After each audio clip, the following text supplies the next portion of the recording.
What is up, guys? What is going on? How you doing? How's everybody out there in YouTube sphere? This is a new channel for me. Um, World according to Bob, life according to Bob. I'm not sure how I'm going to frame it yet. It might be something different. It might be Wisdom Tooth. I think I'm going to call my channel the Wisdom Tooth because I have a lot of wisdom to share. So, getting on to the video. Because this is a new channel, it would be awesome if you did all that stuff everybody asks for all the time, like, subscribe, share, do all that stuff. The subscribe button is free. You just hit that subscribe button down below, and then hit all notifications, and you will see my videos coming up. It's going to be a long-term relationship with my subscribers. As I go forward, this is video one, although there's a couple of videos I have from my previous channel that are still on my channel here, but I erased most of what I had, the content on there, because I felt like this is a more important channel to put across to my viewers. Not just my viewers, but the new viewers that come along too, like yourself. So yeah, hit that subscribe button. It will help me. And I need all the help I can get.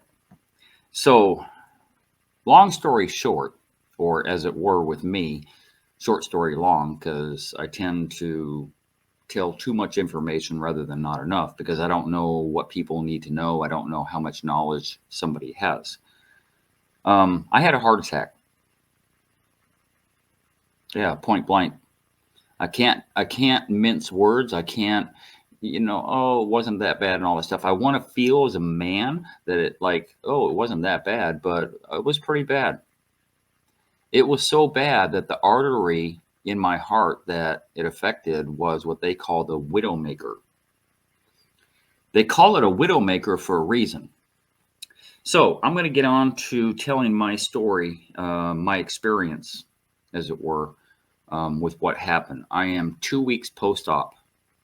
2 weeks post-op, I feel good. I'm not going to say I feel different. When I say I feel good, in opposition to the day that I checked myself in.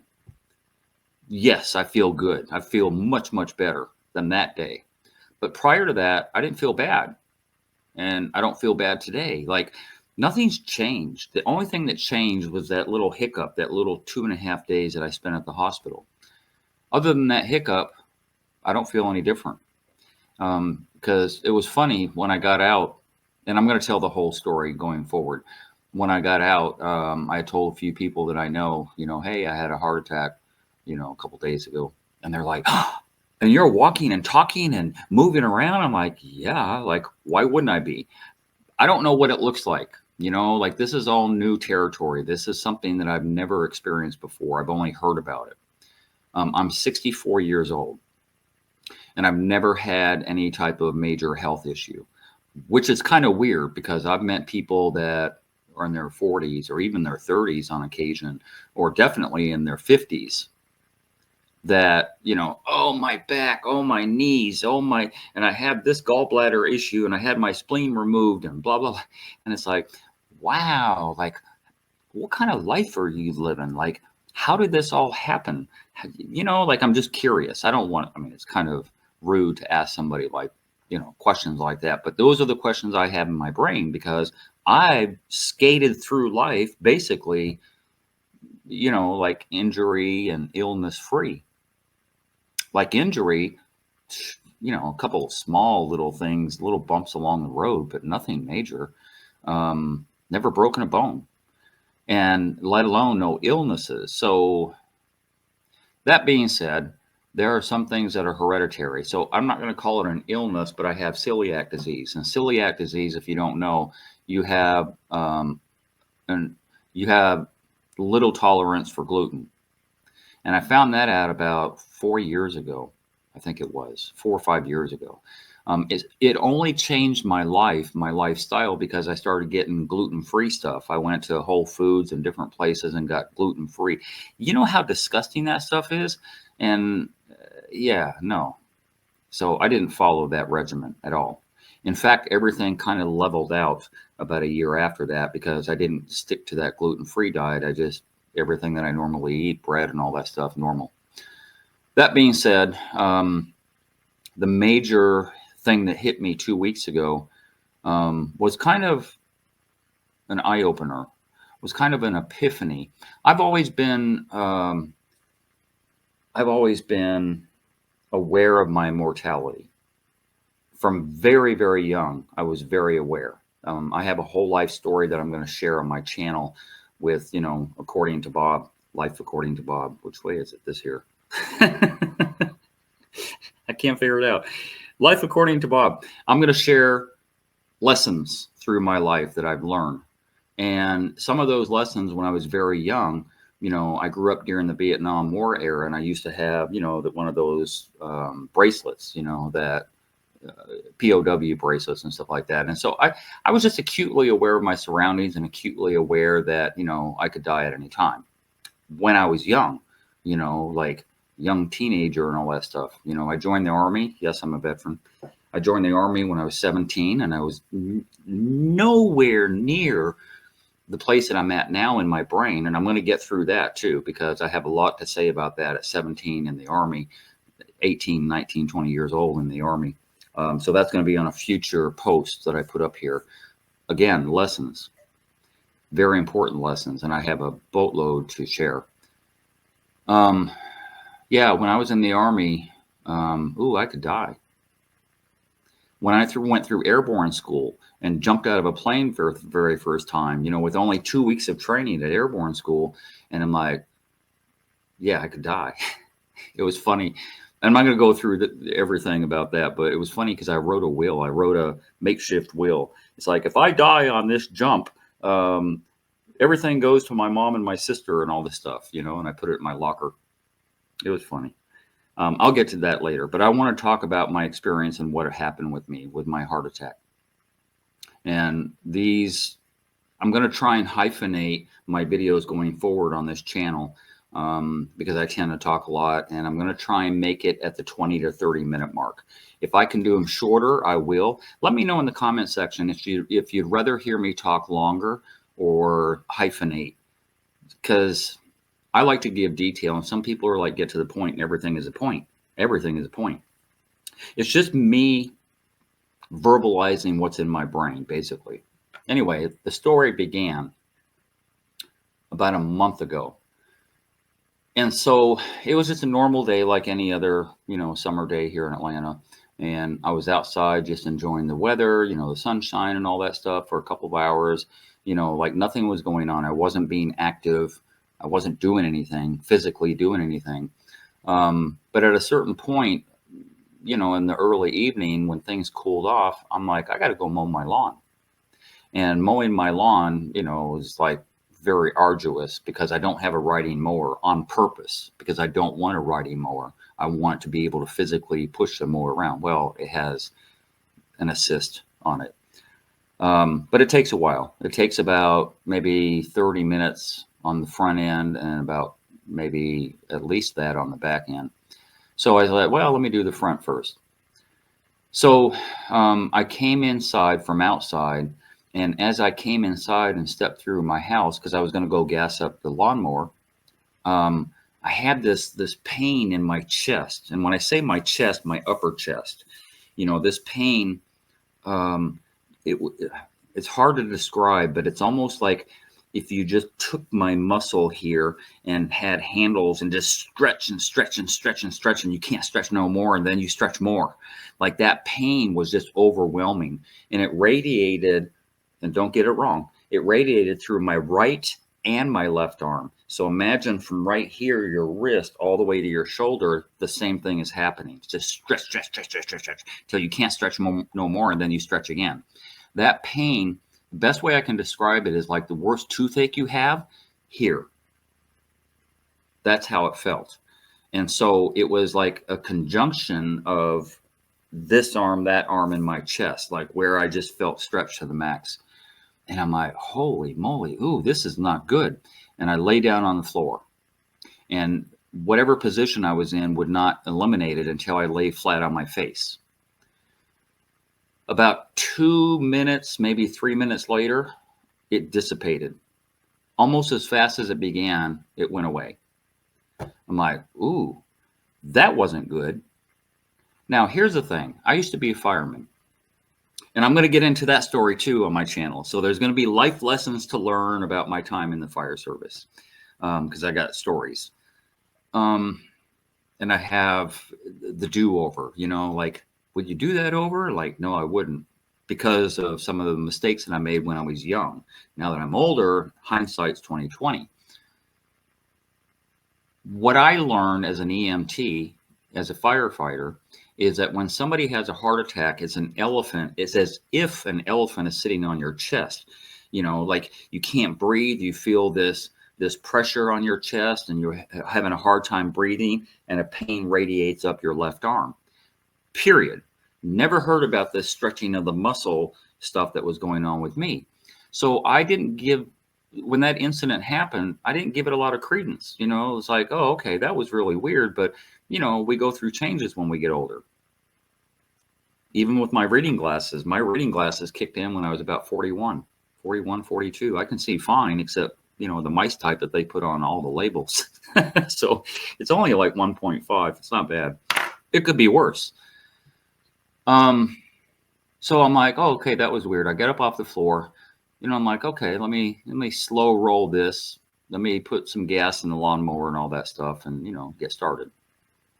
As I was putting gas into the lawnmower, now remember, I hadn't even started mowing my lawn. As I was putting gas in the lawnmower, about halfway through, it came on again. And this is probably less than 5 minutes later, it came on again. I'm like, oh, crap. So I came back in the house, laid down on the floor, and same thing happened. This time I brought my cell phone with me, because just in case I have to call 911, I have it there. On the other hand, if the Widowmaker had decided to take me, I would have just died there on the floor with the phone in my hand. So there is that. I went out after, and the same thing happened. 2 or 3 minutes later, it dissipated, like it never even happened. Very, very odd. So I go outside, I finish gassing up, I mow my lawn, a little slow walking. I wasn't in any pain at that point. Remember, it just went away like it never happened. So I wasn't in any pain, but I'm like, let me slow my roll on this lawn mowing thing. Because I also know that a heart attack can happen when you're active. And again, I wasn't active when it first came on. I continued to mow my lawn a little slower than I would normally walk, and everything was fine. And I'm like, okay, that was really weird. But then throughout the rest of the evening, I would have little minor episodes where I'd kind of feel that pain, a little residual pain, and a little bit in my arms, mostly in my arms, mostly in my right arm. I don't know why. And so that little residual pain that was going on, ooh, I don't like that. It's like that toothache going on again. And I remember that was on a Sunday. I went to work on a Monday, and the same thing happened. Through the course of the day, I probably had 3, maybe 4 minor episodes where I was getting that radiated pain through my arm and all that stuff. Tuesday came along, and I was at work, and about midday, same thing happened again. I knew it was coming on, and I laid on the floor. This time it took probably, instead of 2 or 3 minutes, it probably took about 4 minutes for it to dissipate and go away, and then it did. The rest of that evening, I remember laying in bed and my arm was still aching. It wasn't aching bad, but it was just aching. Like I had done a massive workout, and this is like the afterburn of a workout, and I just felt uncomfortable, So the next day I called my doctor. I'm at the VA, thankfully. So I called my doctor and told him what happened. Have you ever heard of this symptom that I'm telling you about? And he's like, no, never heard of that. And, let's get you scheduled for a stress test. So I said, all right, cool. So the soonest they could get me in was the following Friday. Not that Friday, 2 days later, but the following Friday. So like 9 days later, 10, whatever the case is. I'm like, okay. And I'm thinking to myself, ooh, I hope I don't have a bunch of episodes in between. That was on Tuesday night, I think it was. Perhaps it was Wednesday. Anyway, I think it was Wednesday. Doesn't really matter. The point being is I didn't make it because Thursday evening, I'm on my way home, hour plus drive, not moving except driving, I'm not doing anything active. And then I walk into Home Depot. There was some gutters I wanted to look at, and the gutters were in the very back of the store.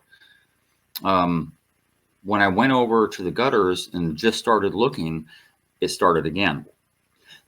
When stretching of my muscle, stretching of my arms, I'm like, oh crap. There was a couple of doors that were stacked up, like sliding doors that were in boxes. So I didn't have to lay on the floor. I just spread myself across the top of the boxes. And I laid there. And the pain just generated and it would not go away. After 2 or 3 minutes, it would not go away. I'm like, "Ooh, this isn't good. This isn't good. I don't like this at all." And the longer it lasted, the less capable I was. When I say capable, it would have been nice at some point to sit up, but I had no desire and no will to sit up. In fact, at that point, I had no desire or will to even talk. And I remember maybe, I don't know, 8 minutes, 10 minutes in, an employee happened to come back there. It was at the back of the store, thankfully. An employee happened to walk by. "Sir, are you okay?" And I really couldn't even answer him. Like, I wanted to, but I couldn't. I wasn't paralyzed, but I was immobilized, if that makes sense, to where I didn't want to talk. I could hear. I was very conscious and alert. I just couldn't. Yeah. I said, I kind of shook my head, and then he went away. And then 2 or 3 minutes later, he came back over and he said, "Are you sure you're okay? Can I get you some water?" And I just kind of shook my head. So he brought a bottle of water over. And at that point, I struggled to sit up. And when I sat up, I'm just sitting like this. I'm just sitting, just dealing with the pain the best I could. And he put the water in my hand, and I didn't even have the motivation or the will to open the cap. So he realized that he opened the cap for me. And I could barely get the will to take it to my mouth. Like, it was a soft bottle too. It was like crumbling in my hand, which whatever. So he kept asking me questions that I wanted to answer. I think the manager came over at one point. By that time, there were 2 or 3 employees standing around me, and they were asking me questions. "Are you okay? Are you feeling good? Should we call an ambulance? Should we call the fire department? This and that, da, da, da." And I could not answer. Like I said, I didn't have the will.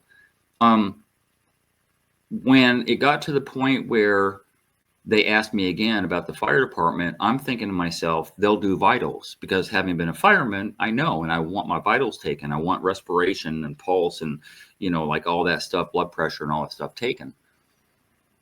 EKG specifically.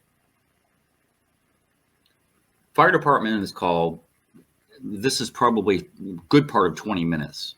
Good part of 20 minutes. I feel like it was 30, but it was probably about 20 minutes.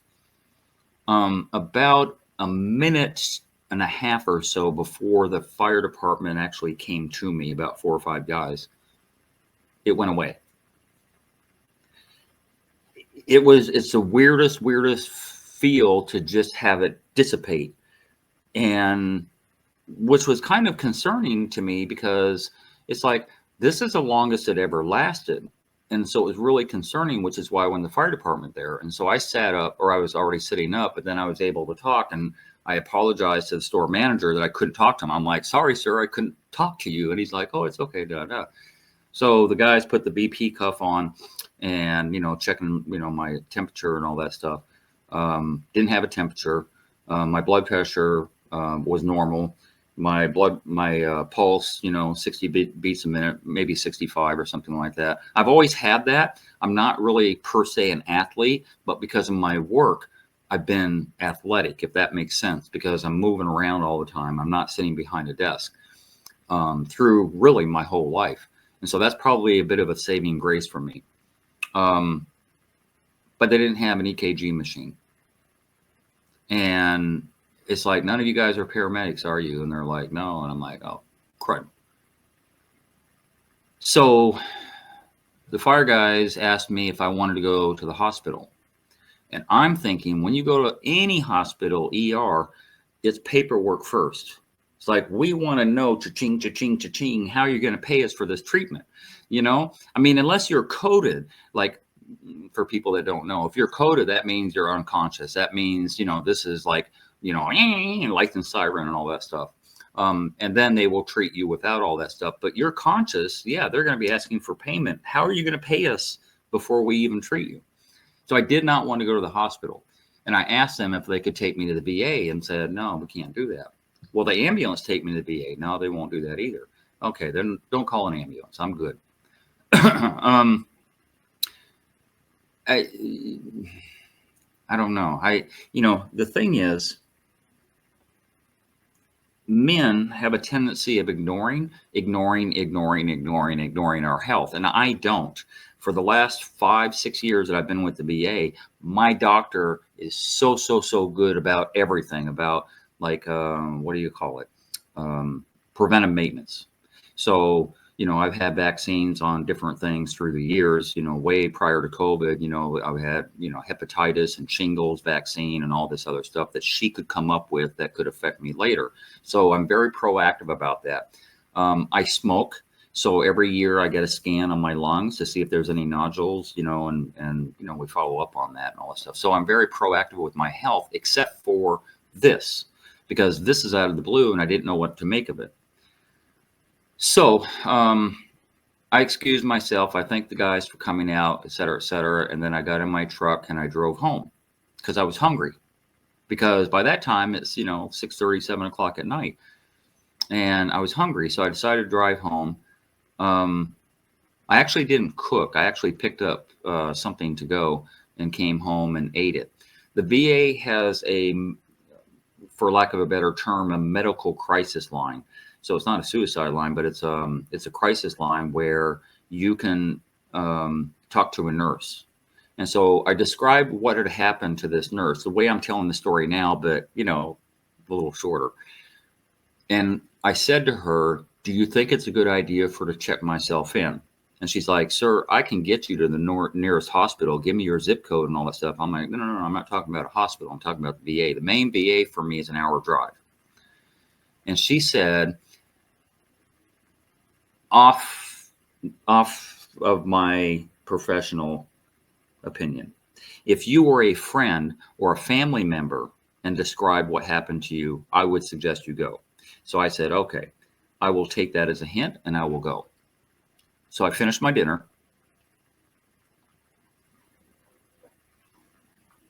and I drove myself down to the VA. As soon as I checked into the ER at the VA, nurse came over and she took my vitals and did the same thing, but she put me on an EKG machine and it spit out just a small segment of this EKG strip. And she left the room and went to a doctor. 3, 4, 5 minutes later, doctor comes in there and he's like, I saw, you know, what happened here. Looks like there's a hiccup going on and I'm really concerned about it. And I said, okay.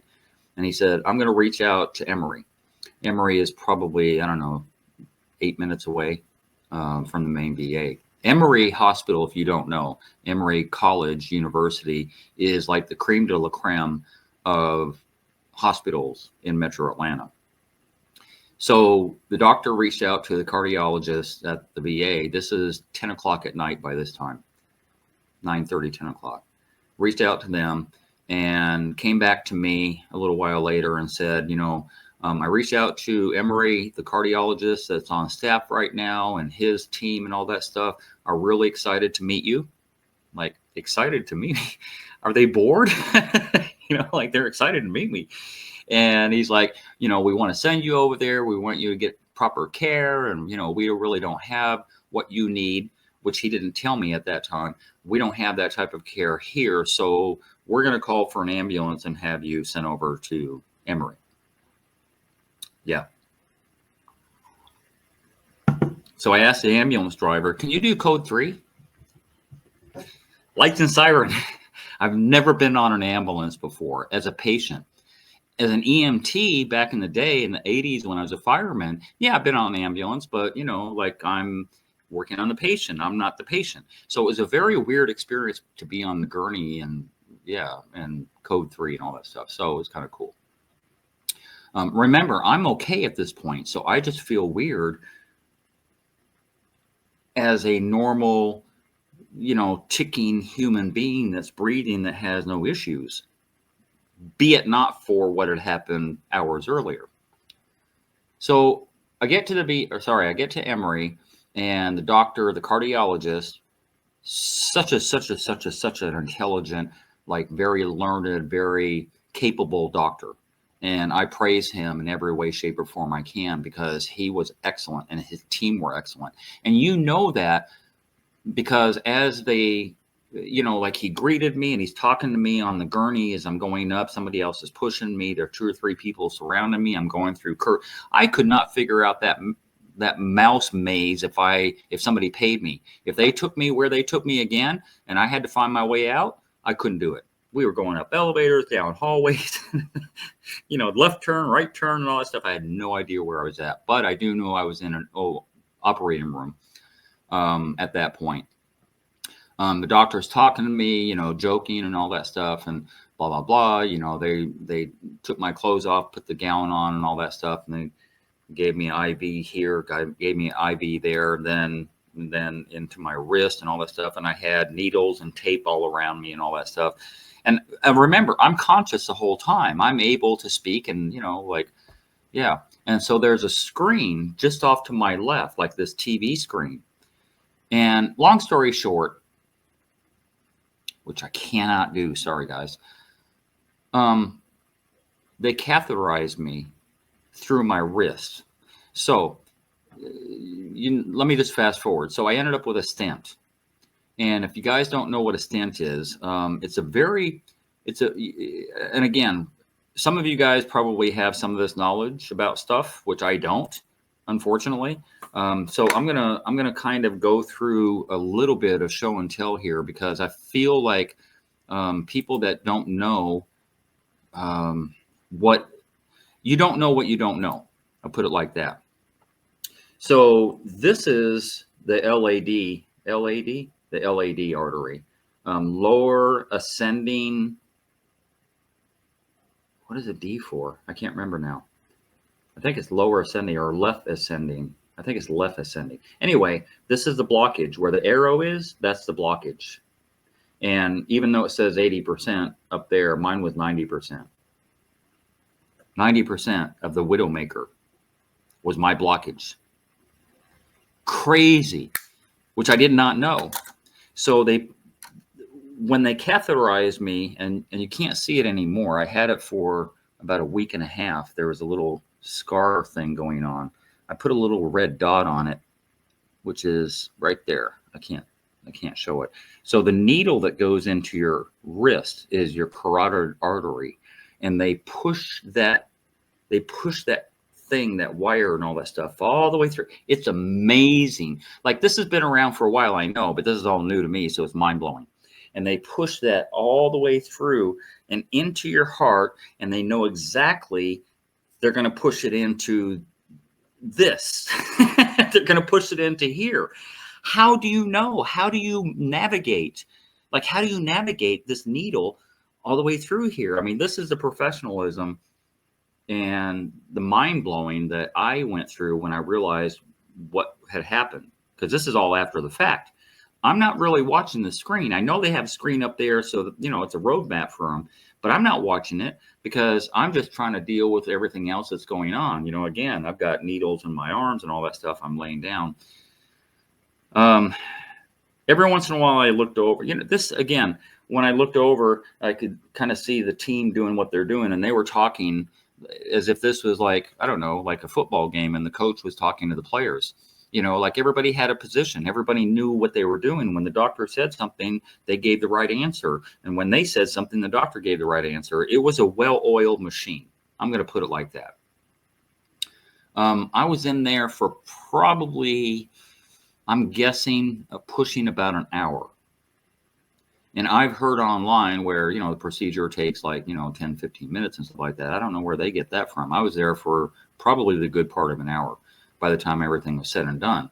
But this amazing procedure, and I'm going to do a visual, I'm going to splice in a visual of exactly what this procedure entails. But basically what it is this blockage, what they're doing when they put that catheter in there is that wire goes through, and at the end of that wire or midstream of that wire is a balloon, and wrapped around that balloon is like you remember when you went to the carnival and you put your fingers into that little thing and then you pulled your fingers out, you couldn't, like, it was something like that, that little straw thing. So what it is it's a spring loaded, very, very thin metal type thing that opens up, right? So what they do, the balloon is in the middle. So they blow up the balloon, which pushes all of that against your artery and displaces the plaque buildup that's there, because remember, there's a blockage with plaque right there. And it displaces the plaque, and it puts that wire mesh thing in its place, and then the balloon is deflated and pulled out. So they unblocked it by virtue of the stent. It's so amazing. It's so amazing to me as a layman. But I'm going to play the video for those of you that don't know. And I don't know if I'm going to talk about it, because it's going to be self-evident when you watch the video. So I'm going to play that, and then I'm going to come back. A stent is a tiny expandable tube inserted into an artery to restore blood flow blocked by a buildup of plaque. A cardiologist will make a small incision in your wrist, groin area, or your thigh.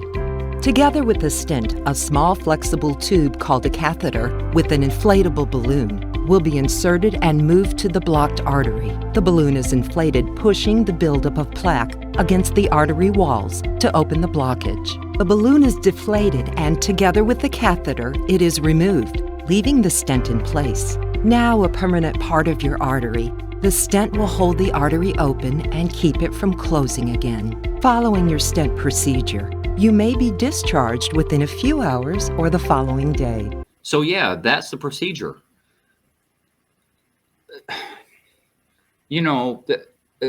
Again, in my elementary thinking about medical procedures, there are some things I know about, some things I don't.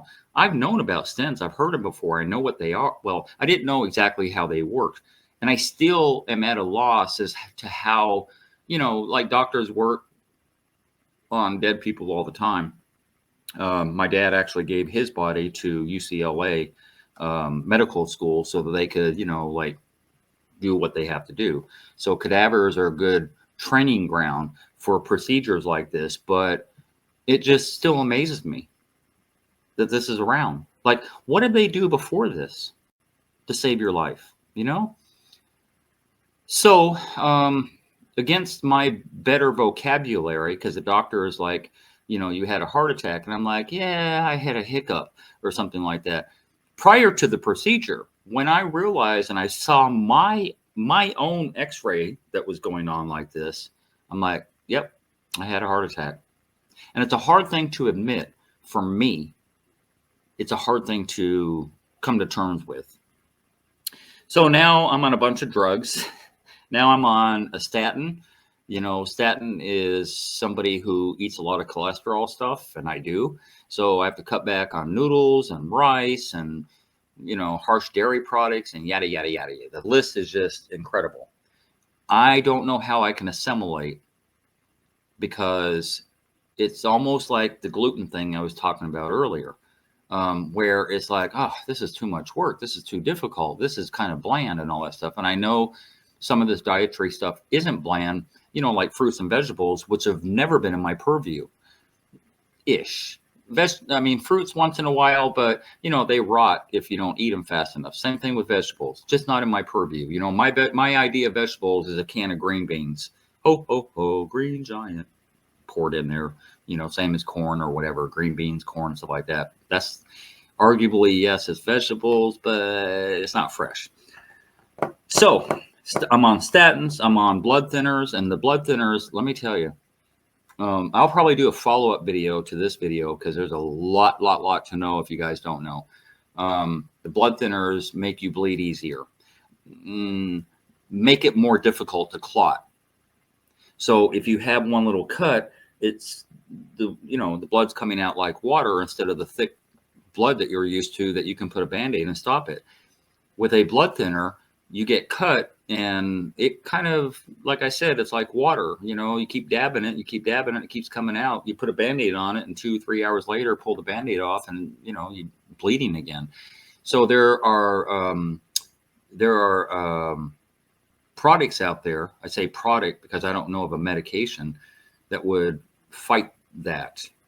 But there are products that are clotters, that are topical clotters that, you can kind of dab on the cut. I'm learning a lot. And if you guys know anything about this, put it in the comment section, because if you've been through this already, I want to know what you do when you're shaving, because I shave my head. When you're shaving and you cut yourself, it's like, how do you mitigate the bleeding? How do you keep it stable, for lack of a better term, without looking like, like a stuffed pig that got cut? This is all new territory for me. As I said in the beginning of the video, I don't feel any different than I did 2 weeks ago. Other than the medication that I have to be on point to take, every day, twice a day, with one of the pills anyway. And I am navigating this whole new road of the latter part of my years on the planet. 6 decades. And those 6 decades, there's a lot of, this is another life lesson. This is the world, my world. This is my world. So when I say, world according to Bob, this is my world. It's not easy. It's not easy to not only, how would I put it, to navigate this, but what goes in my future into, my late 60s and then my 70s and all that stuff. Because in my mind's eye, I look at old as like late 70s, early 80s. That's what I look at as old. The older you get, that bumps up, that age gap bumps up. When I was 20, 60 was old. And now, because I don't feel it, like I don't feel 60. I feel like I'm vicariously living through somebody else's old body, because my mind is still thinking 30s, 40s, it's weird. So, that being said, I am going to end this video because it's gone on for 37 minutes. Holy moly. I thought it was an hour already. But I'm still going to end this video because I have a lot to say, a lot more to say about this. I want your opinion. I want your comments and all that stuff. And if you're just learning this yourself, then maybe I've shared something that you're not aware of. I don't know. If you haven't had a heart attack, but you have high cholesterol or you have high blood pressure or whatever, get checked. Like, go to a doctor, even if you have to spend out of your pocket, you don't have insurance or whatever, because you never know. Like I said, that Widowmaker could have had me on the floor 2 weeks ago on the first one. It didn't have to keep ringing the bell. Hello, because it kept ringing the bell and I wasn't listening. So get checked, guys. Get checked. It's not worth it. Life is precious. Life is very, very precious. And for something that's preventable, again, I don't have a lot of underlying conditions. I don't drink. I don't do drugs and stuff like that. I smoke and I have bad eating habits. So I kind of brought this on myself, but this is a buildup from 50 years. 50 years of smoking. I started smoking in 1974-ish. Maybe it was 75. I don't know. I was 13, 14 years old. 50 years of smoking.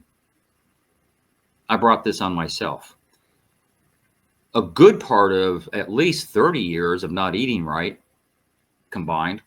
So there are certain, you don't have to be a health nut when you say eat right. You just have to cut out the red meat and fish and chicken. But I don't know how to cook, which is why I don't eat fish and chicken. I got to learn that. I'm going to go on YouTube University to cooking channels and figure out how to do that. And I don't mind fish and chicken. Don't really care, but I can just easily eat hamburger meat or pork chops or whatever. But I gotta, yeah. And, you know, any type of pork product is not good for your heart. Doesn't matter, ham, bacon, whatever it is. So there's a rude awakening in my future. And I said, you know, bringing it upon myself, I'm not applauding that. I'm saying you have a choice. If you're watching this in your 20s or 30s or even your 40s or even your 50s, reverse what you're doing.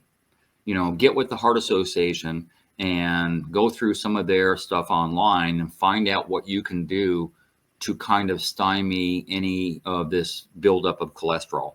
Because all of this cholesterol buildup is the plaque that will kill you, especially if you have underlying high blood pressure. There's probably half a dozen. I don't want to go through them and all that stuff because the video will go on too much longer. But I just wanted to put it out there for FYI sake.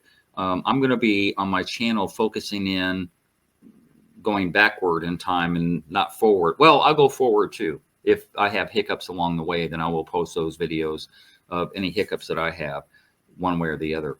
But I'm on my channel, I'm going to focus on lessons. The same as I just said about life lessons is what my channel is going to be about.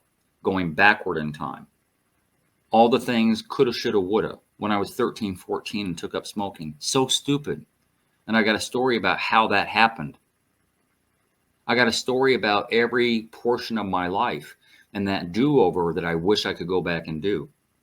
That do-over, that the decisions that I make as a young person, and when I say young, like I said, every decade of my life, I've made stupid choices. I've made choices that aren't right for my future. And unfortunately in life, because you hear about it all the time, oh, you know, this is going to affect your rest of your life. This decision you make right now is going to affect the rest of your life. And it's like, blah, blah, blah, blah, blah. That's all you hear. The wisdom that you have when you get older to do your hindsight in 2020, and if I only knew, and if, there's a lot of stories in my life that if I had a mentor, that if I had a proper parent, you know, to say it enough times in my ear, it would go into my hard drive. And then I would remember it as I go through my life. But I didn't have that, you see. And that is the drawback of not having somebody tell you what they already know. And I don't want my knowledge to kind of like just drop off. I don't want my knowledge to go away with me and not having shared what I can share and all the different stories that I have. And to that end, and I'm going to end this video, and to that end, I would like to know in the comment section, not only if you've run into any of this stuff, obviously if you can relate and all that stuff, I'd love to hear about it, but also if there's any particular subject, because there's a bunch of subjects I can talk about, and I'm going to go through and write them down as I grow my channel. I'm going to focus in on those things that I think would be important knowledge for you guys to know. And since I'm speaking to you guys, put in the comment section some of the subject matter that you might want to hear about. And if I can speak to it, I will. Don't ask me about drug use, because there's only an itsy bitsy tiny bit of drug use that I ever did a long, long time ago. So I don't have a lot of knowledge. Therefore, I can't speak to it. But I have a lot of knowledge about other stuff, you know, whether it's, you know, money issues or saving or, you know, buying a house or getting married or, you know, like everything, you know, my time in the Army, my time out on the street before the army, because I was on the street before I joined the Army, which is part and parcel to why I joined. So there's a lot of topics that I'm going to cover on my channel. And if you want to hear about any particular topic, then just put it in the comment section. I'd love to hear about it. And that's where I'm going to wrap it up. I'm over 40 minutes now. I didn't want to hit that hour mark, and I'm not going to hit the hour mark, no matter the motor mouth or the self. I got to control it. Anyway, bye, guys. I appreciate your joining the chat. Well, it's not a chat yet. You know what? I might do some live streams, too. I might do some live streams. That might be an idea. Yeah, I think I'm going to do that. The live streams would be, now I have interaction with you guys specifically. Like every one of you, I can answer a question. I can, you know, talk about different things, different subject matter, different topics and stuff like that, and kind of get your take on it. Because unfortunately, everywhere we start down here as a baby, crawling on the floor, and then as we go through life, we're going through all of these different phases of life and graduation and trying to collect money in our 40s and all this stuff, and then look what happens. And they don't have the last one where you're laying on the floor. Yeah. I don't know. Like I said, this is kind of new to me. It's not new to me to do a vlog, a video log. I've been on YouTube for quite some time, but it's new to me to talk about me. It's new to talk about my life experience and my personal adventures, as it were, and lessons and all that stuff. So it's kind of new to me, but I don't have a problem verbalizing all that stuff. In fact, just the opposite. I need to know when to hyphenate my mouth, and I don't know how to do that yet. So that being said, I'm going to wish you adieu and make sure that you get your health checked all the time, like at least once a year, get a doctor on board, and, take care of yourself. Life is short. Life is too short to waste.